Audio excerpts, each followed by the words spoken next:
waa lii mooy addiya ji nga xamante ni moom la njabootu Cheikh Rafal gi doon yóbbul Cheikh Mamadou Mountakha Mbacké mi fi toog toogaayub Serigne Touba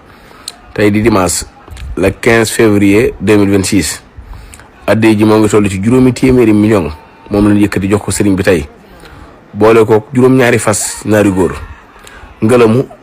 xacc jàkkeer yëkkati ko jox ko Serigne bi boole ko dugub lu tolloog 78 tonnes ci dugub boole ko fukki tonne ceeb ak juróom yoo xamante ni sëñ Abdou Aziz Fall Tilala moom sëñ Abdourahmane Fall Tilala moo ko fa indi woon ak benn tonne suukar sëriñ bi ne bu mu dugg ci kër gi na lépp dem ci Cheikh Mamadou Mountakha Mbacké mi fi toog toogaayu Serigne Touba waaye tamit boole nañ ci génn gëléem waaw am na génn gëléem ak ñetti oto yëkkatiwaat na ñetti oto tamit jox ko Cheikh Mamadou Mountakha Mbacké boole na ko sooy muuraake ak daa ak xalima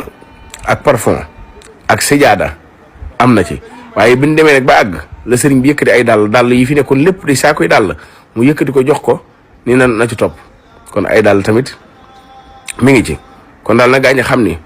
mboolem lu nekkoon kër Cheikh Ibrahima Fall tey jii sëriñ bu faraasu na yëkkati lépp jox ko ki fi nekk sëriñ Touba kon mboolem koo xam te ne yëkkati woon nga saw ñaq joxoon ma ko ma jox ko sëriñ bi ngir jumaa ja na nga xam ni loola moom dem na ci xalifa sëriñ Touba mu Cheikh Mamadou Mountakha Mbacké moo waral tey jii sëriñ bi yëkkati na kàddu yi cant yoo xamante ni ci xolam la ko tibbe moom Cheikh Mouhamadou Mountakha Mbacké ndax dem na ba ci biir muy wax ne mi ngi fasante ñun kóllëre tey sàmm kóllëre ga ba àjjana ci doole Cheikh Ibrahima Fall kon ñoo ngi ñaanal jàmbar ji nga xamante ni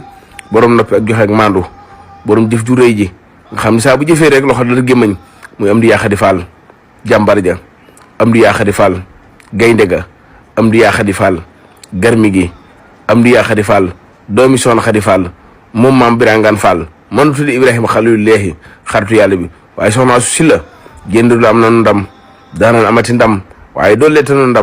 ndam ya ndamantiku na wasalaamu aleykum wa rahmatullahi taala wa barakatuhu